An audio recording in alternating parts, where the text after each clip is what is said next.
All right. Well, good morning, everybody. Great to see such a large crowd here today. Welcome to the CGSA with RMED webinar. I want to acknowledge that our Brandon office is located on Treaty 2 lands, which is the traditional homelands of the Dakota, Anishinaabe, Cree, Dene, and Métis peoples. However, we work extensively throughout Manitoba in the lands of Treaties 1 through 4 and the southern portion of Treaty 5. RMED respects the treaties that were made on these lands where we will work together, and we commit to reconciliation along the path to prosperity. I just want to introduce the RMED team here. Famalola Abiola Adatola, our Marketing and Communications Manager. Teddy Garvey, our Project Coordinator. Devin Stikilo, Economic Development Advisor. And myself, Eric Forster, Economic Development Advisor. We'll be doing a overall presentation on what the CGSA is, but we are joined today by two guests that have completed the CGSA for their community, and we'll have an opportunity to get their experiences of it after the presentation. So first off, I would like to introduce Deanna Fredfinson. Deanna's expertise is in rural economic and business development, working to build and support community. Deanna has worked to identify and innovate community economic development initiatives in the East Interlake region for over 14 years. She graduated from the University of Manitoba with a Certificate of Municipal Administration, giving her knowledge of public administration and community service organizations. She completed Economic Developers Association of Manitoba's Community Edge CED training and is motivated to help communities thrive through optimizing strategies that promote economic stability, diversification, and sustainability. As a former business owner, Deanna actively participated in projects that supports a healthy entrepreneurial culture in business development.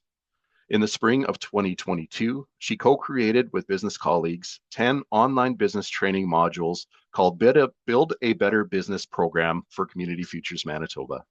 She remains actively involved and lends her expertise to not-for-profit organizations and the Chamber of Commerce to support and strengthen local community. And if Deanna looks familiar, she was on the RMED team, but now kicking butt as the Assistant CAO for the municipality of Bifrost Riverton. Happy to have you here, Deanna. Thanks, Eric. That really sounds like a great introduction. I hope I can live up to all of that. Joining us today, a very, very familiar face, Martijn van Leeuwen. Martijn is the Economic Development Manager for the City of Dauphin. Originally from the Netherlands, he now calls Dauphin home with his partner Kelly and their two daughters. With a degree in tourism studies, Martijn brings extensive experience in economic development, destination marketing, and community engagement. He has led award-winning campaigns that boost tourism and strengthen local economies while focusing on creating safe, vibrant, and sustainable communities. Martijn's expertise spans tourism strategy, business development, and stakeholder engagement. He serves on boards including the Creative Commons, Regional Connections, and Travel Manitoba.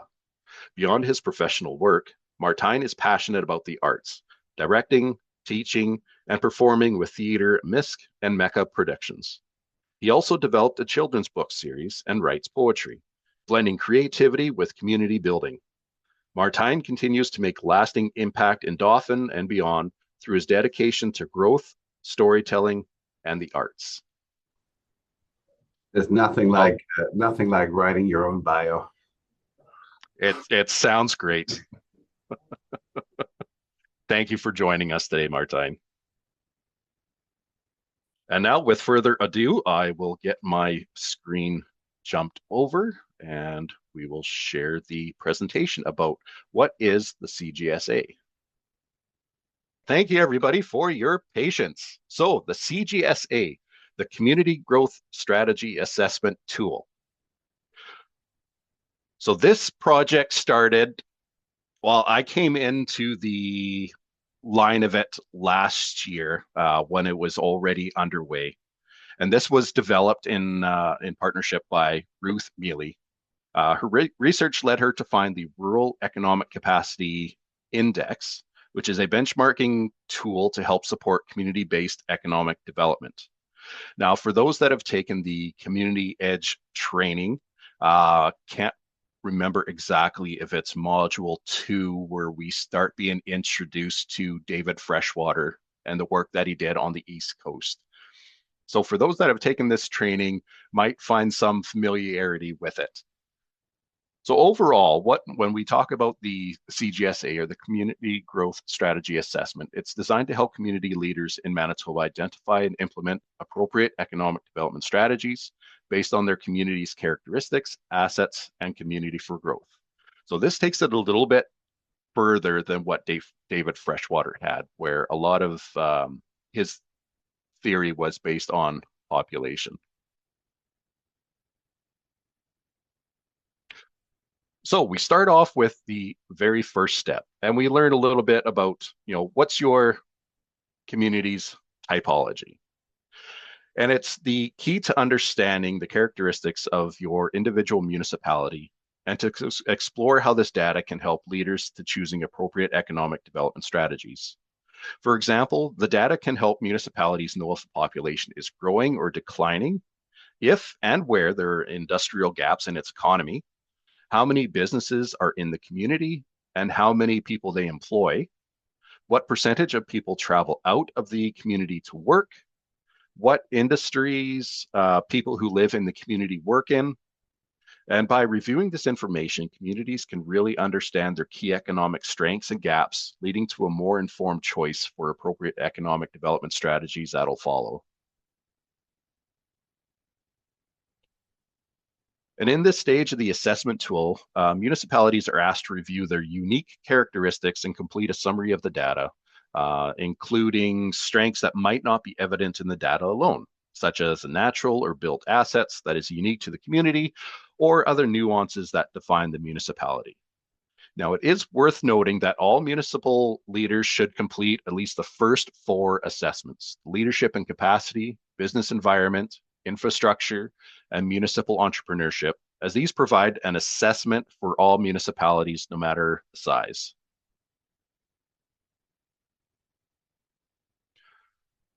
And so what does the assessment look like?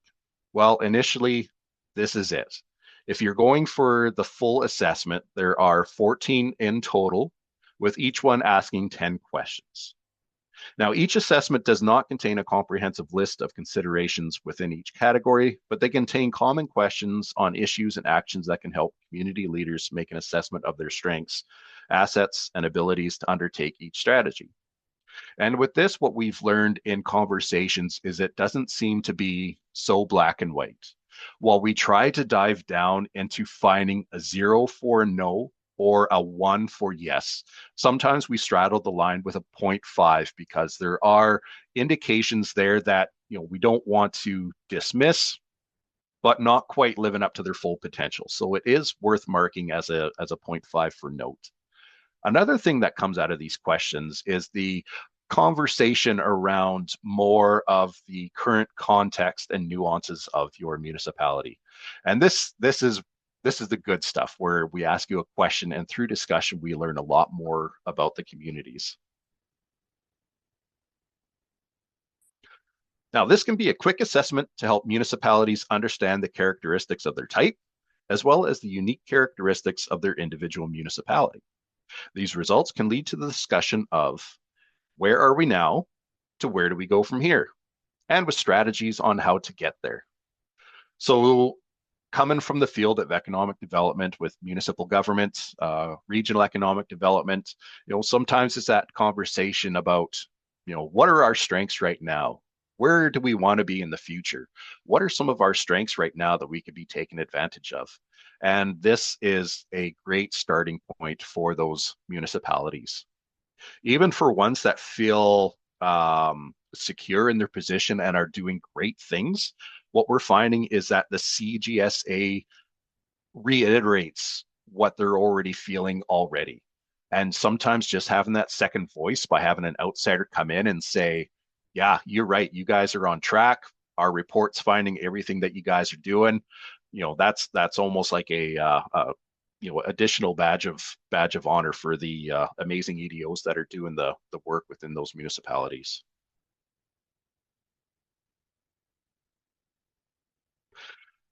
Now, an important next step might be to review the resources available through RMED to help with carrying out the next steps, or utilize opportunities and participating in EDAM's Community Edge training.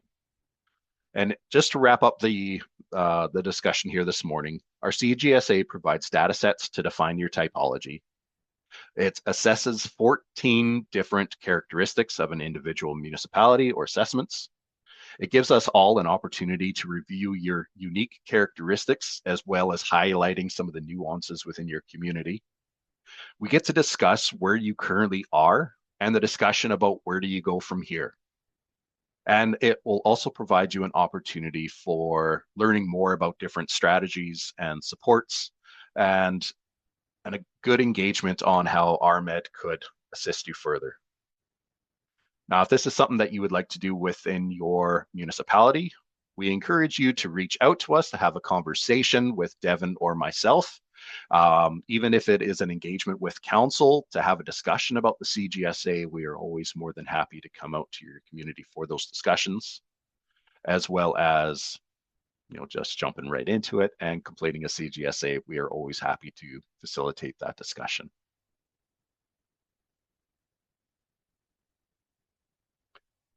So as long as I push the right button, I have successfully stopped sharing the presentation. And the next part of this is opening it up to those that are here with us today that have done the CGSA with their communities.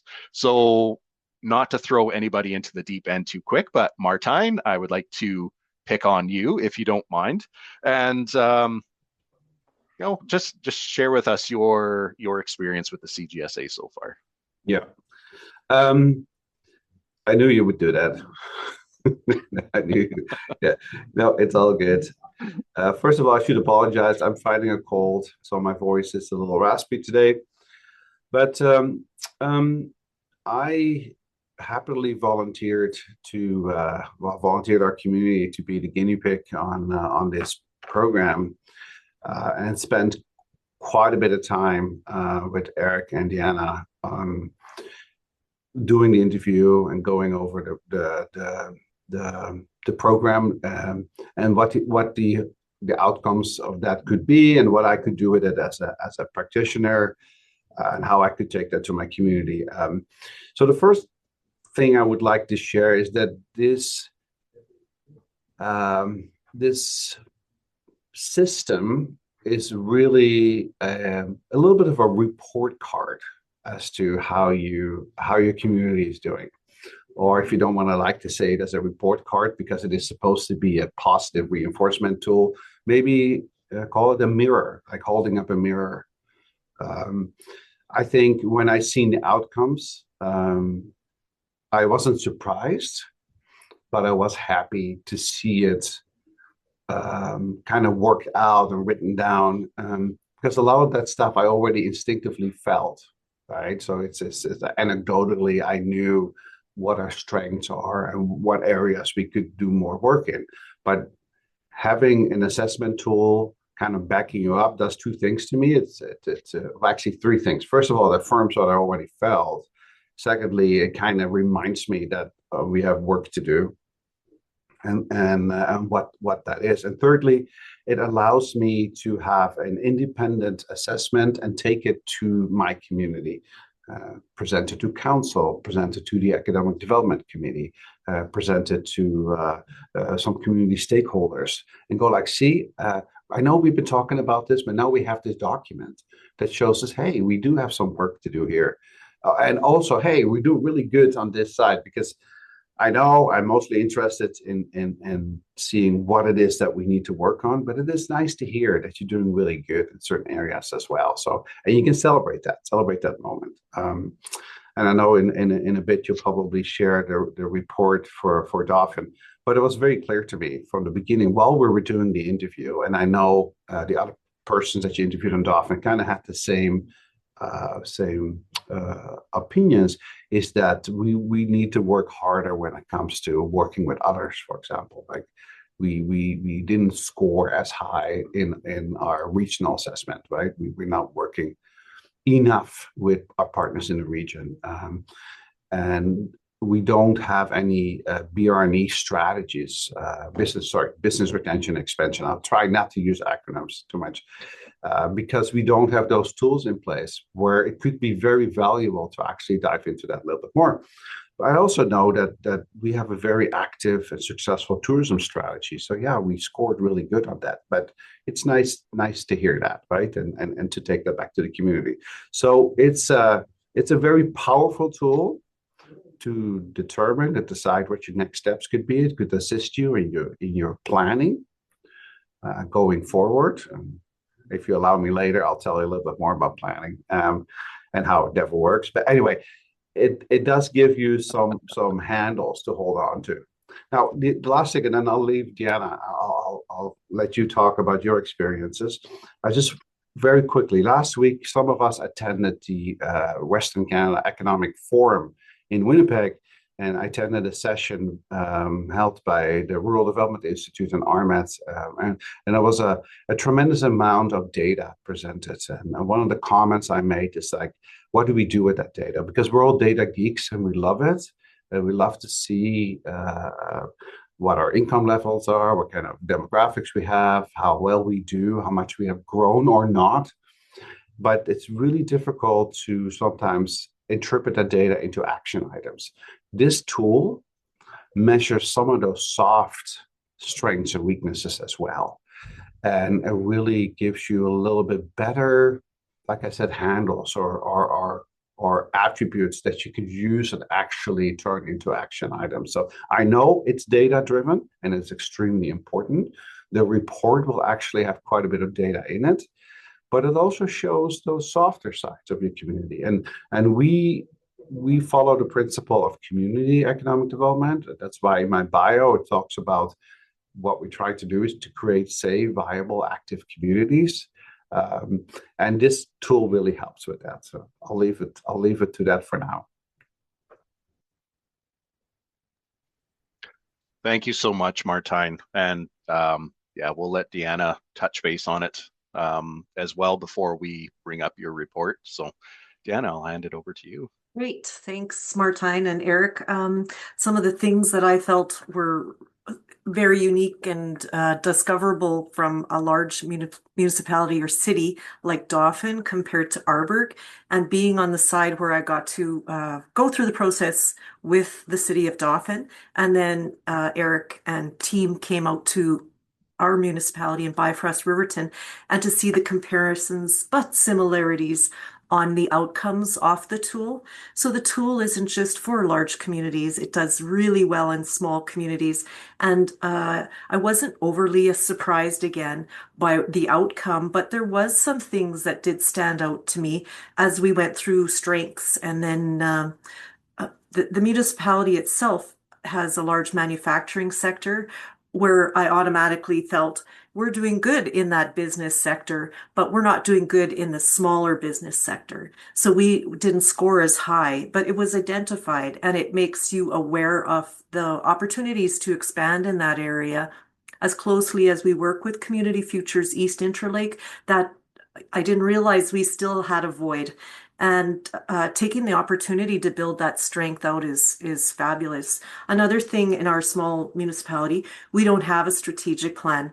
And again, that is something that I can take back to my council and say, here's something we need to work on.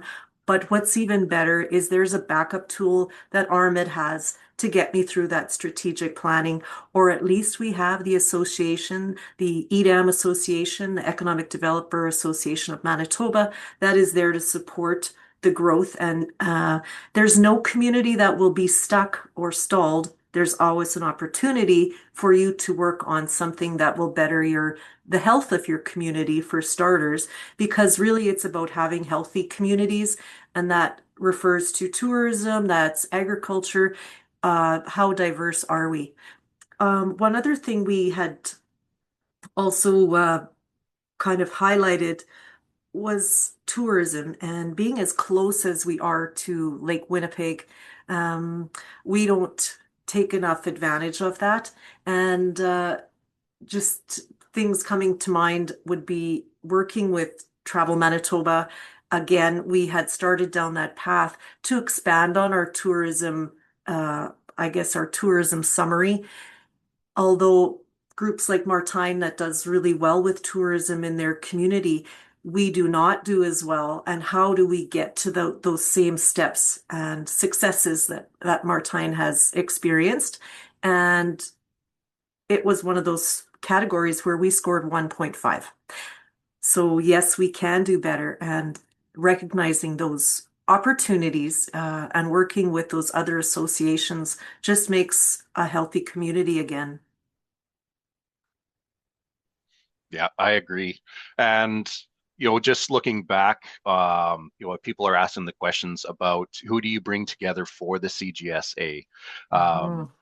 Martine, when we first started with Dauphin, it was Deanna and myself, and a conversation with you, and went back again after the first draft of the report and had a little further conversation, which was great. We had another counselor in the room, and yourself and a couple and another team member on the RMED side, and had some more great discussion. And Yeah. then Deanna, with your municipality, you had some members of the recreational field, and it's Yeah, just interest. And we've had groups that had all of council there and planners, and it's just really interesting to see like everybody who's in the different fields within a municipality all bring their own experiences. They all bring their own knowledge. The what I just for the people that are just kind of are new to this system. This is an interview based system. So RMED, welcome to your community, and it'll take time. It's a long process in hours. Like I think our first initial one was like 3 hours, but it also requires you to be completely honest about your community. I think that's very important that you just try to answer all these questions as honestly as you can. And the other thing is, and I think we discovered it along the way, Eric, is that it really helps if, as part of the interview, you have members of your community, whether that is staff or counselors or members at large, that really know the community well, that have been active in trying to make your community a better place for a long time, because it does dig in, and you are looking for examples of things that you have done in the past. If you are a new practitioner to your community, you might not be able to answer all the questions. So I think it's just a tip from me is that if you want to do this with your community, is to bring in somebody that has some extensive knowledge about the community, has been around for a long time, and has that open visor that is just willing to talk about the community in an honest way. Because in the end, you'll get a better report, right? And I think that's what it's all about. So this is not about propping you up. This is about kind of lifting the veil and looking underneath. So yeah. and what's great, oh, sorry to interrupt, Devin, just to also suggest the Chamber of Commerce chairperson or somebody of that nature that can bring in that business, answer some of your business responses. When I was doing this with Eric and yourself, Devin, we had one staff person that had been there for 7 years and the other one was there for a year. And I was under my belt, I only had a few months. But being in the community for so many years, I was certainly familiar with, and working with the municipalities in the past was helpful to go through this process. I definitely found that was beneficial, but definitely a lot of things that we could have asked others if council might have attended. Yeah, thanks for that. Just one thing I just kind of wanted to pick up on what Martine was saying, and yourself, Deanna, is that, and I think it really is beneficial if you have individuals that have, that experience or that knowledge or the history or the vested interest in the different areas, because as mentioned, it goes through a wide variety of categories. The tourism part, the sector and cluster development, land development, infrastructure, the business environment, municipal entrepreneurship. So there's many categories, and one individual or a couple of individuals might not have that same level of knowledge or understanding. And that way, if you're able to have those people around the table that have that knowledge, they can certainly chime in and provide that information or historical information. And then just kind of further on Martine, just sort of talking about that, the validation, I think it really helps to give that validation, or that not necessarily pat on the back, but just the recognition that you are headed in the right direction, and that although in economic development, there can be some really slow times, but there can also be some really exciting times, and I think it just helps keep the momentum going forward. For me, I'm relatively new to the CGSA as well, so just seeing it being applied and being undertaken by a couple of municipalities so far, I already see the value, including my home community of Dauphin, and it really gives that sort of, as Martine said, sort of a report card, or it helps to identify those areas that you're successful in, or that need some attention. So that's all I wanted to add. So thank you. So I'll jump over to Dawson's report here shortly. And while I'm getting that set up, hopefully a lot easier than the presentation, I just want to say thank you, Martine, for mentioning about the time commitment. Yeah, it can be measured in the hours, and in some cases it's, well, I don't really want to say days, but definitely hours, where we had 3 hours set aside with one community, had amazing conversation, and we still had 4 more assessments to go through at the end of those 3 hours.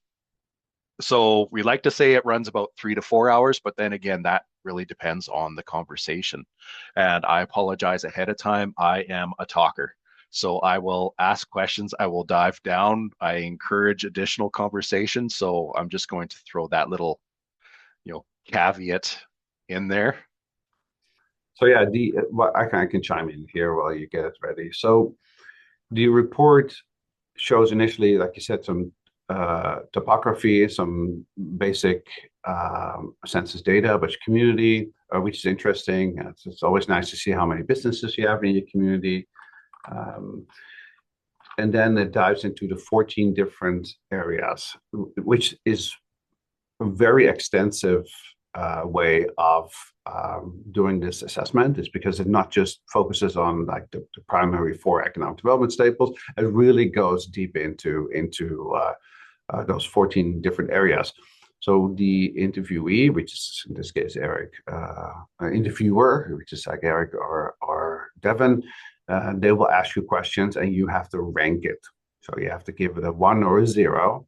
And like Eric says, I had a really hard time with that, because sometimes you go like, oh yeah, we're not really doing a good work, but we started working on it. So that's why we came up with the notion that sometimes you need to give it a 0.5, because you're already at it, but you're just not quite got there.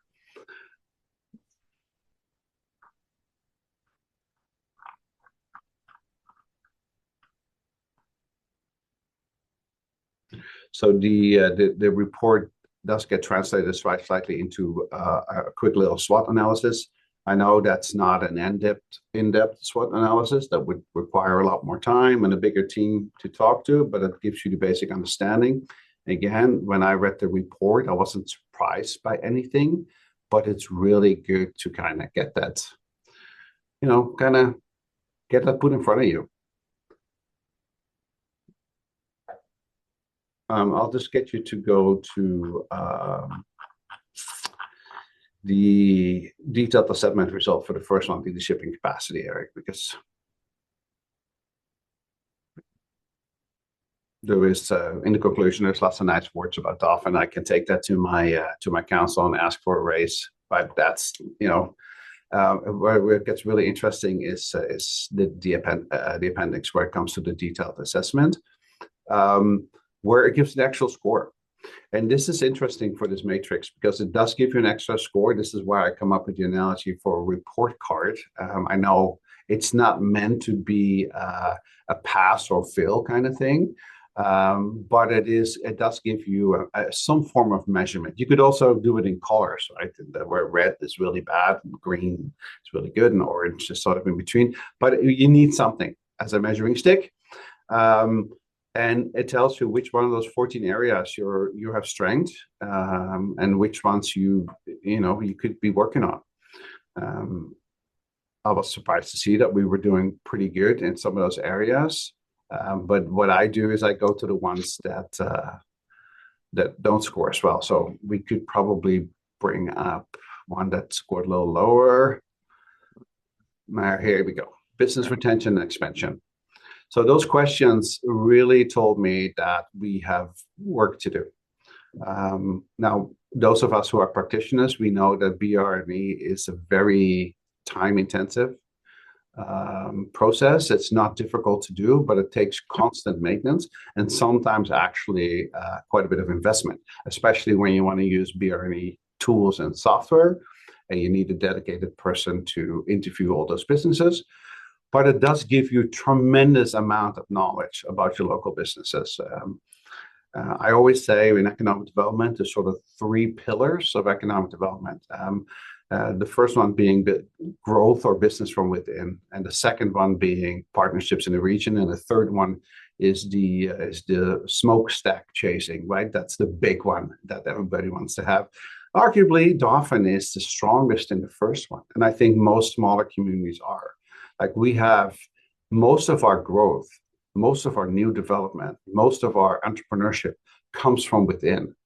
The last one, the attraction of new businesses coming to our community, is tremendously difficult for us. Takes a lot of resources, and might not be successful. It's because of the place we are in the world, or our access to transportation, or whatever reason it might be.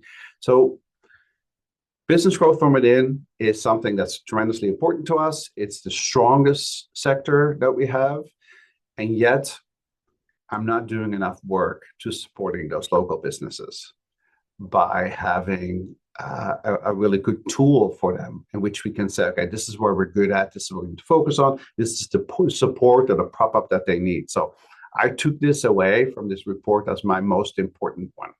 That I go like, okay, this is something I need to be doing in the future. I have neglected to look after our local businesses. I thought I did a great job. I go to all the Chamber of Commerce meetings. I go, meet with people regularly. My office door is always open. Come talk to me, have coffee.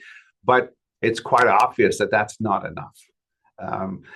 I also do not know enough about a local business. I don't have the knowledge about how they're actually doing, other than me grabbing the phone and asking them. So BRD, business retention expansion, could really help with that. I just seen the question about, I'm totally okay with sharing this report with anybody else. The other area, Eric, you can scroll down to regional partnerships.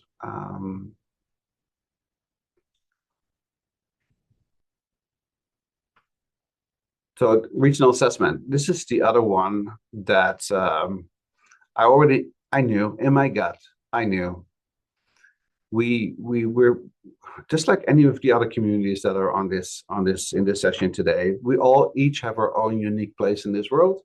So does Dauphin, and in our case, we service a wide region of smaller communities.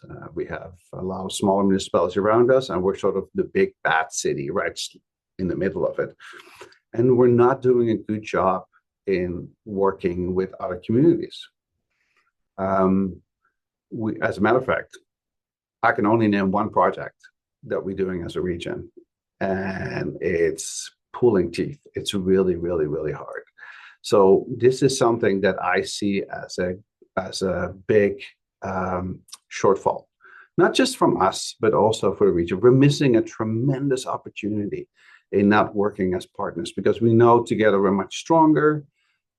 We can see who can do what and where people can contribute and people's individual or municipalities' individual strengths and weaknesses because we know anecdotally we know that if we work together we all win, and yet we're not doing it. And I know I don't see a lot of faces today, but I'm sure everybody's sort of nodding. Hey, that's we feel the same way in our region. And I know some examples of regions working together really well, and they're kicking butt, right? So they're doing really well in economic development. So that's I take away. So I like to talk about low hanging fruits all the time. Like what can we do right now? What can we start right now? And people that know me well drives them crazy that I always use that. But the number one example that I come up with is tourism. Like Dauphin has a slogan that says adventure from here on out, which is we're not defined by borders. Funny, the city of Dauphin, most of our tourism assets are not in the city.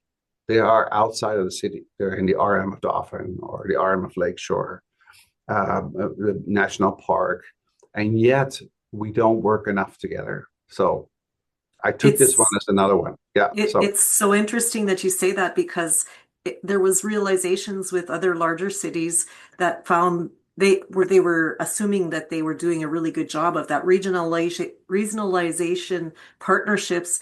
And then when we started to ask questions, that number just came down because they weren't doing as good a job because they did miss some of those key participants surrounding their city. And so the opportunity was almost like an awakening. Oh, let's get on board with that. We need to get back to that.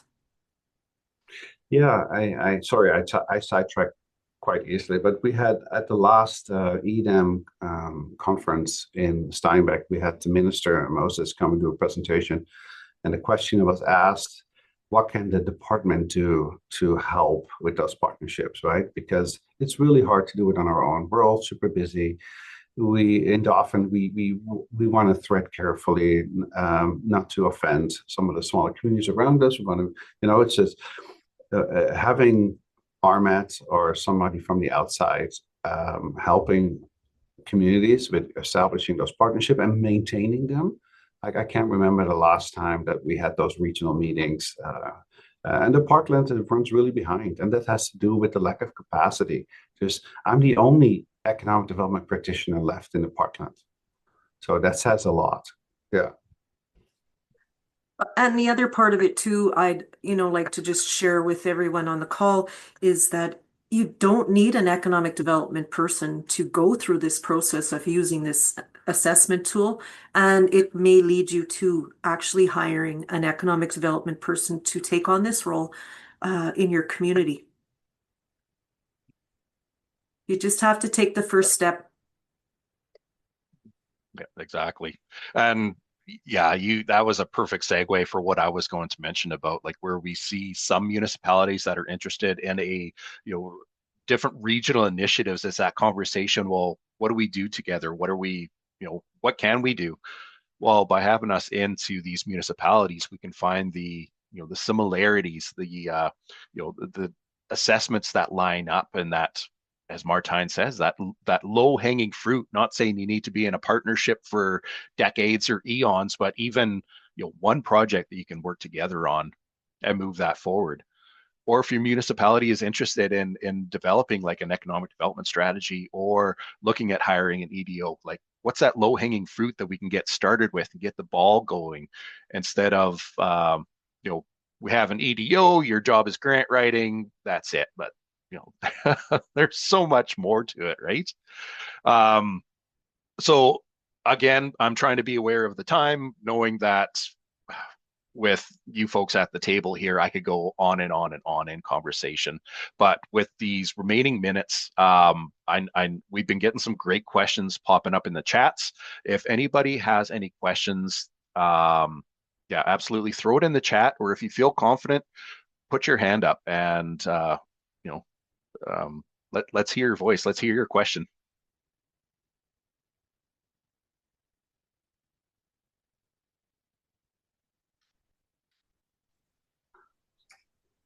While people are typing, I could probably fill the time.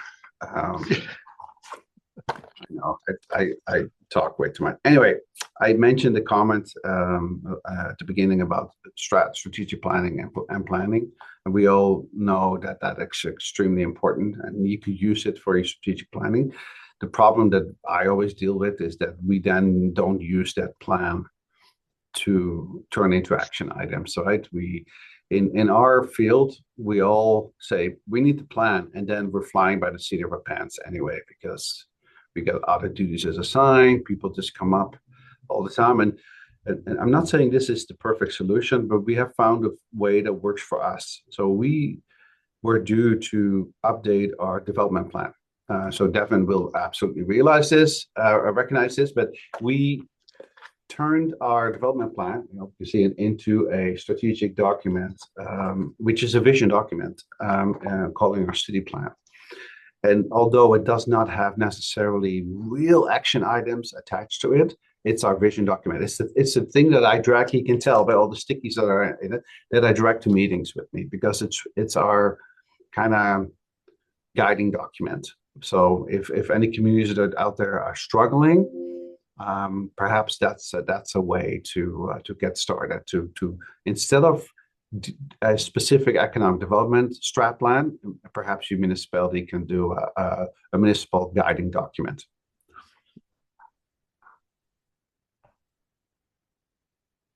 Yeah, that was a case at another municipality that we went to, is that the CGSA is being used for an economic development strategy. And granted, it won't entail, I mean, everything. It depends on your municipality and how grandiose of a strategy you want, but it's a great starting point.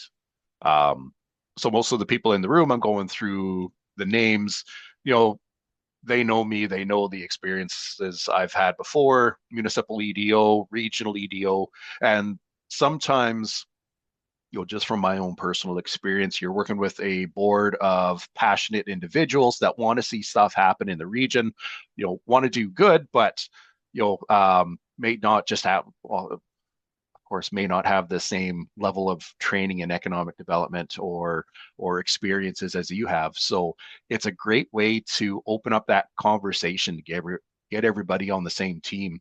And like Martijn, you said this quite a few times, that the report didn't really share a whole lot that you didn't already know. It solidified what you knew. So it's that great opportunity when you can sit down with your board and sometimes you're worried, like, do they feel I'm not doing enough? Am I not going in the right direction? You get this report and say, okay, you guys are doing bang on. Like, you're following your strengths, you're working within your capacity. These are some additional things. So,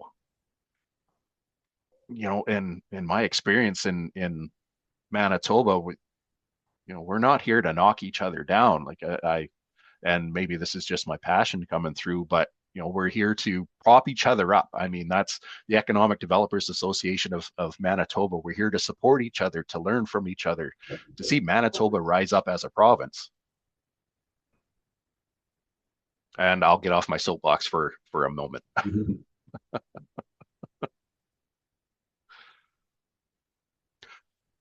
Well, I'll do a last call for questions, and I'm trying to improve here for 2026. So I do remember that we have a post-webinar poll as well. I will ask Teddy to get that set up when you have a moment.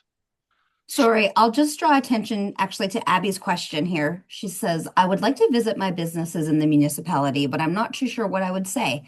Any tips that would be helpful? Yeah, this is where a business retention and expansion strategy comes in. It is, be careful what you ask, right? Because you might not like the answer. So you have to kind of really do some thinking about that. So the first thing I would suggest, Abby, is that you Google business retention and expansion, and that you reach out to people like Devin and Eric to provide you with some more background information that they can probably find. There might be some low cost training opportunities available for you. I know EDAM there's a whole session on BRNE that you can book, and the trainer can come out and help you get started on that. The one warning sign I wanted to give you about BRNE is that you need to maintain it. Once you start it, you got to kind of keep going at it. The other thing that I do, Abby, because I don't have the resources to do BRNE, is to do sessions with businesses like roundtable sector specific. We just had funny because we have quite a few businesses related to cannabis in our community.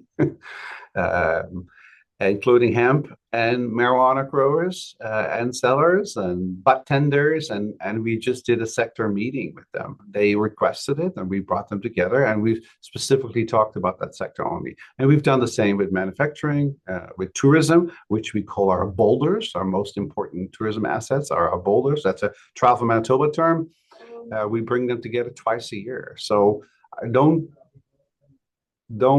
grab just randomly. People, I say, maybe focus on a specific area or sector would be my tip. And also the RMED carries business retention and expansion toolkit that would be helpful in understanding what the process is about. Also, it's great if you can involve the Chamber of Commerce, who's already engaged with a lot of those businesses. If you're not doing such a large sector, it depends if you want to pursue agriculture or what industry are you interested in?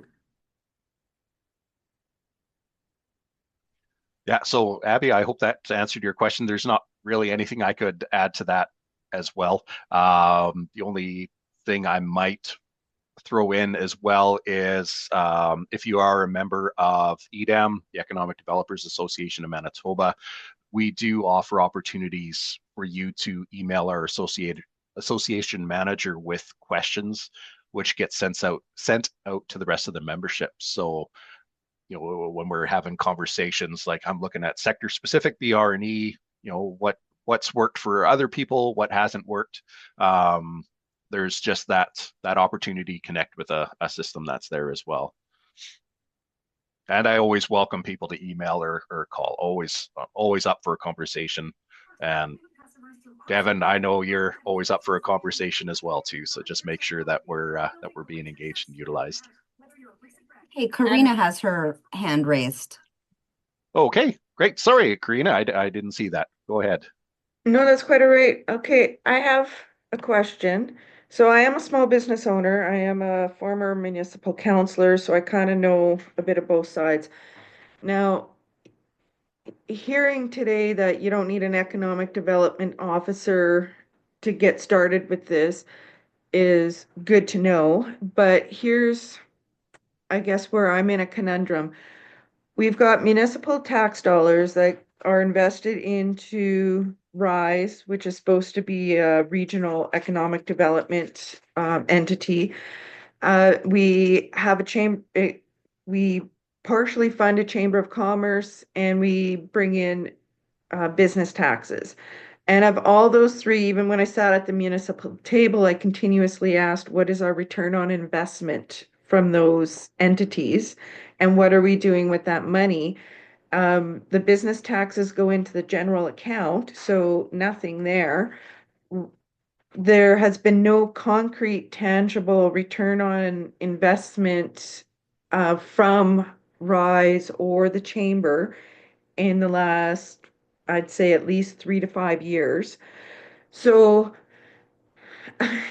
how do, the town advertises as being open for new business and relocation, but how do you kind of bring, some of me feels like this might be because it's grandfathered and well, we've always contributed to this organization, but if the return on investment is not there and we're not really getting any economic development and drive into the community, how do you move forward? Because I really just feel like there's not a strong enough level of municipal support. And we talk about going to the chamber, but our chamber is dysfunctional. So how does one kind of try to move forward without having those pillar supports to do this? Like, is there a way businesses or somebody can try to start this or what? Absolutely. So, if everybody doesn't mind, I'll jump into this one first. And a lot of experience here, so I don't want to take the whole limelight. But so my experience in the full previously is exactly what you said. You know, the conversation that we're open for business. Okay, well, what does that mean? We didn't have a BR&E set. We didn't have a land inventory, businesses that were available for sale or that could move in. So that conversation about what exactly is open for business.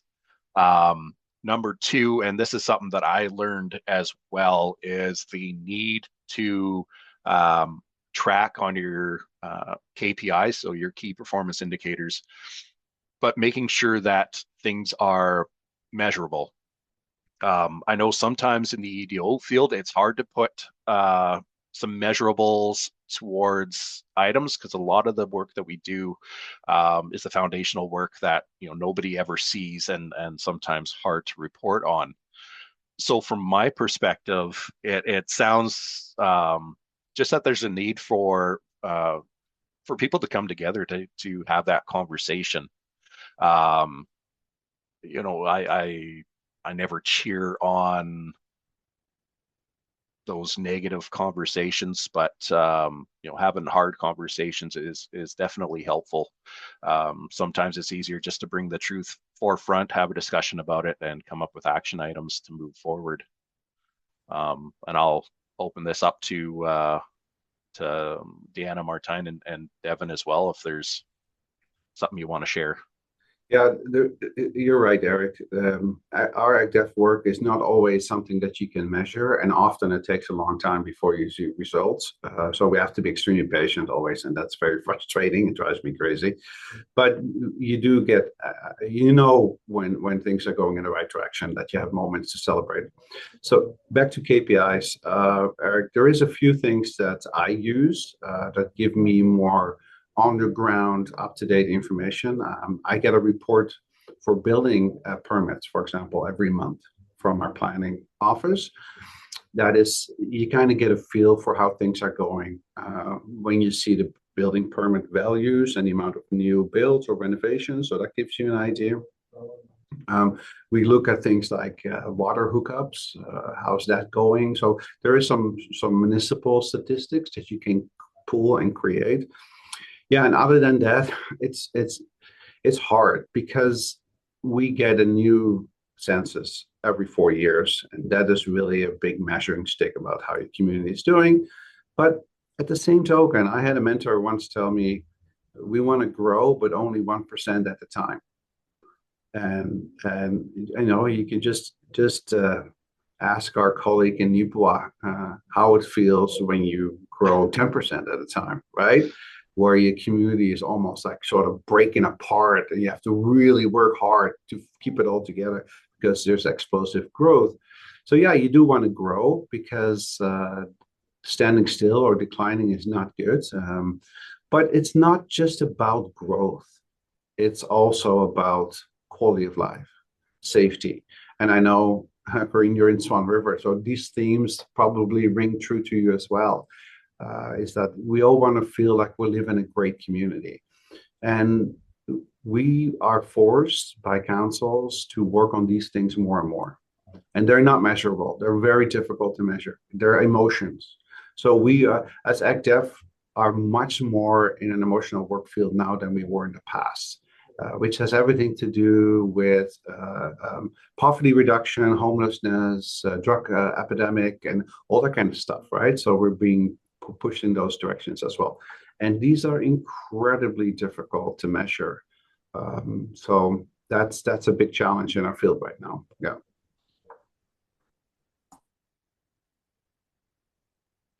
Karina, did that answer your questions?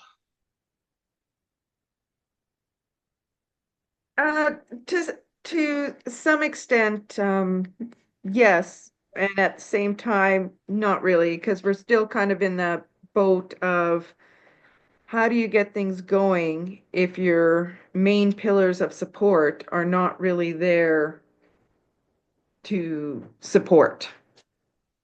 Yeah, right.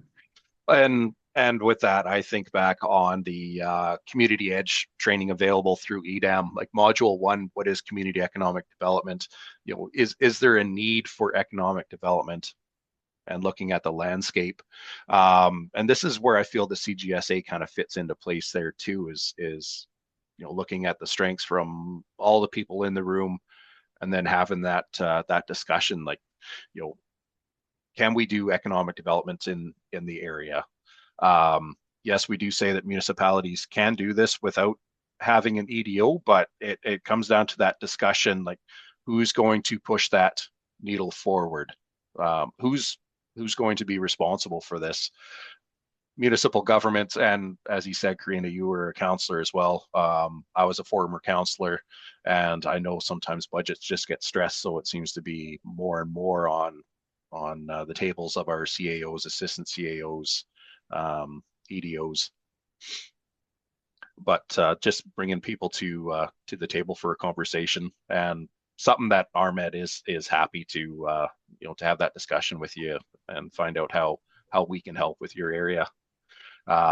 If you just want to send us an email, and then we can have a further discussion if that works for you.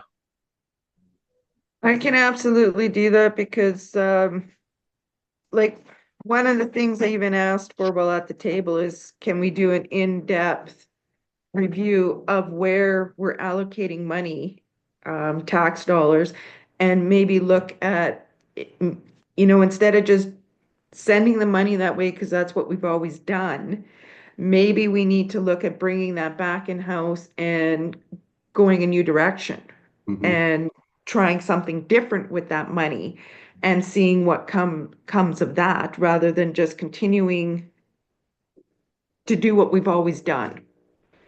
I kind of thing. So I have learned over the years, Karina, and if you peel back all the layers, all the talk and all the strategies and everything you do around economic development, investments, council conversation, whatever, it really boils down to three elements that need to be in place for a successful community project or economic development strategy. And the first one is the ability to work together.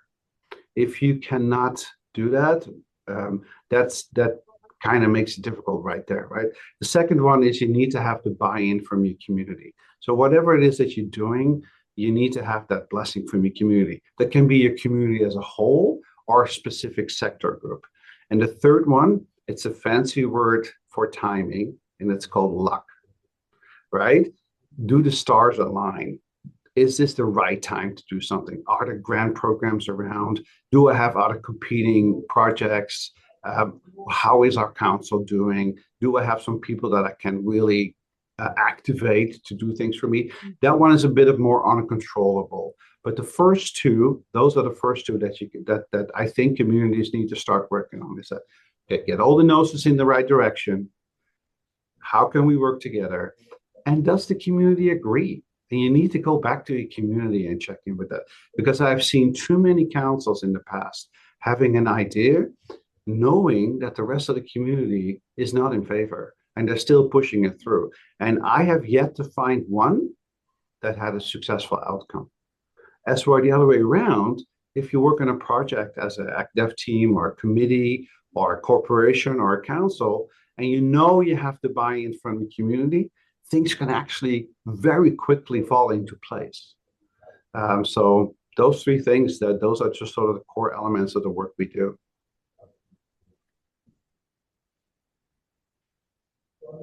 Now, I would love to keep this going, but unfortunately, I do have to be mindful of the time. So as we wrap it up, thank you so much, Teddy, for putting the post-webinar poll up for us. And again, there was a link shared for the Economic Development Survey for 2026. Just a friendly reminder for people to complete that as well. And as we're filled with questions and conversations today, I just want to mention as well, for those that may not know, is RMED does do an ECDEV coffee chat. Unfortunately, with our schedule for January, we're just not able to run one, but we'll have one in February. If you want to be included in that, please send us an email, admin@rmedcorp.ca, and we can get you onto our mailing list.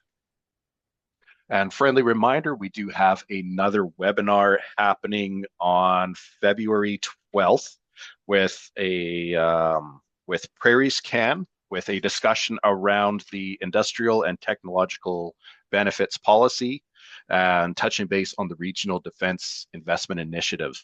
So just sharing a little bit of insights and information how the small to medium enterprises within your communities can take advantage of this program as it pertains to military defense spending, or at least defense spending. So thank you so much, everyone, for joining us for the webinar today. Thank you so much to our co-presenters, Martijn and Deanna. It's fantastic having you guys. Always love the conversations. Great to see everyone. Thanks for having me.